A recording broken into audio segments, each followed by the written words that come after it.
महाकुंभ से पहचान बनाने वाली साध्वी हर्षारिचार्या एक बार फिर से सुर्खियों में है।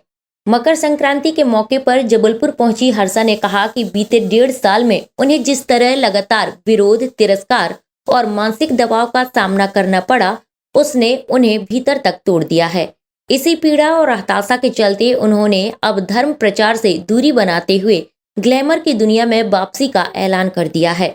हर्षारिचार्या ने स्पष्ट किया कि उनका सनातन धर्म से मोह भंग नहीं हुआ है, बल्कि उन्होंने धर्म के खुले प्रचार प्रसार से खुद को अलग करने का फैसला लिया है। हर्षारिचार्या ने भावुक होते हुए कहा कि धर्म की सबसे बड़ी विडंबना यह है कि जब धर्म की बात आती है तो गैर धर्मों से पहले अपने ही धर्म के लोगों से संघर्ष करना पड़ता है। हर्षा ने कहा कि यह देश आज भी पुरुष प्रधान सोच से ग्रसित है। उन्होंने कहा कि यह सोच पौराणिक काल से चली आ रही है। अगर किसी स्त्री का मनोबल नहीं तोड़ पा रहे तो उसके चरित्र पर सवाल उठाना शुरू कर दीजिए। ग्लैमर की दुनिया में वापसी के फैसले को लेकर हर्षारिचार्या ने साफ किया कि यह कोई भावनात्मक या जल्दबाजी में लिया गया निर्णय नहीं है। अब मुझे लगने लगा है कि जिस पुराने काम को मैं करती थी उसी में शांति है। वहाँ विरोध नहीं था, वहाँ आप शांति से जी सकते थे। देखिए, सनातन धर्म कोई तब तक नहीं अपना सकता जब तक सनातन धर्म उस व्यक्ति को ना अपनाए। जब तक धर्म उस व्यक्ति को ना अपनाए, तो मैंने धर्म नहीं अपनाया, धर्म ने मुझे अपनाया है। कि मुझे लगता है मैं बहुत सौभाग्यशाली हूँ कि मेरा जन्म इस धर्म में हुआ है। लेकिन अब रही बात इसको छोड़ने की या इस रास्ते से हटने की, मैं अपने धर्म को नहीं छोड़ सकती, क्योंकि मैं बहुत गौरवान्वित हूँ कि मेरा इस धर्म में जन्म हुआ है। लेकिन रही बात खुल के उसका प्रचार करने की, जो मैं कर रही थी पिछले 1-1.5 साल से, वो अब मैं उसको यही विराम दूंगी। क्योंकि जिन धर्म गुरुओं का हम एक झलक पाना चाहते हैं, जिनके एक झलक पाने को हम अपना सौभाग्य समझते हैं, अपनी किस्मत समझते हैं, उनका आशीर्वाद लेने को अपनी किस्मत समझते हैं, वही अगर कुछ धर्म गुरु एक लड़की के विरोध में खड़े हो जाएं और वो भी लगातार 1 साल तक विरोध करते रहें, तो मैं अकेली कितनी कब तक लड़ूंगी।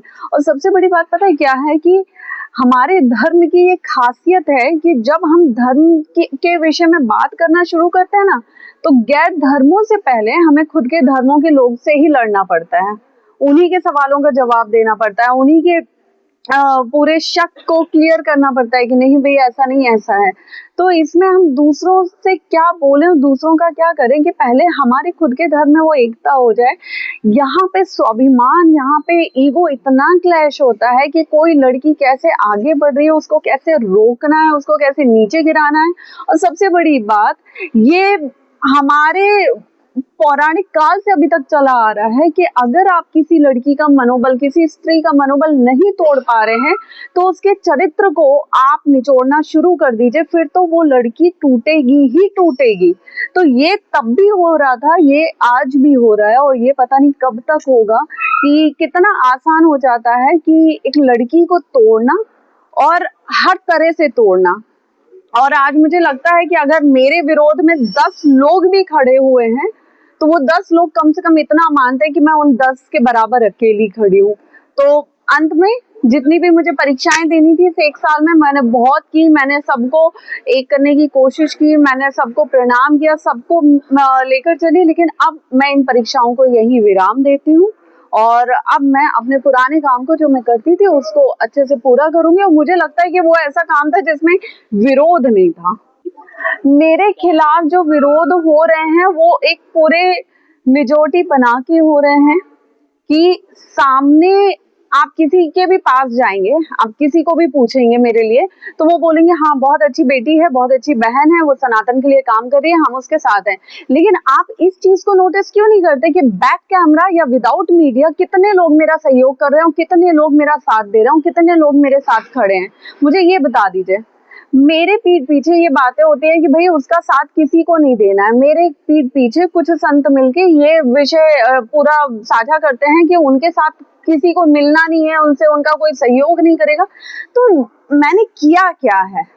सिर्फ इतनी गलती है कि मैं एक लड़की हूँ और मुझे महादेव ने नाम दे दिया, बस इतनी गलती है, और वो नाम कुछ लोगों से पच नहीं रहा है। उन्होंने घोषणा की कि 18 तारीख को मौनी अमावस्या के दिन माघ मेला प्रयागराज में गंगा स्नान करने के बाद वह औपचारिक रूप से ग्लैमर वर्ल्ड में वापसी करेंगी उसके बाद मैं इस अध्याय को विराम दूंगी। अब पुनर्विचार का कोई विकल्प नहीं है। 18 तारीख को मौनी अमावस्या के दिन माघ मेला प्रयागराज में मैं अपना स्नान करूंगी।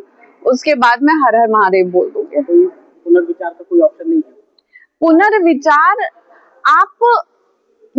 आज आप मुझसे सवाल कर रहे हैं, मेरी आत्मा जितनी दुखी है, जैसे 1 साल में मैं जितना रोई हूँ, जितना परेशान हुई हूँ, जितना मेंटल स्ट्रेस से गुजरी हूँ, आप कुछ संतों से जाके क्यों नहीं पूछते कि वो मेरे साथ में क्यों नहीं खड़े हैं, वो मेरा सहयोग क्यों नहीं कर रहे हैं, वो मुझे क्यों नहीं अपना मान के रख रहे हैं, वो मुझे क्यों कॉर्नर किए हुए हैं। SK news live, Jabalpur.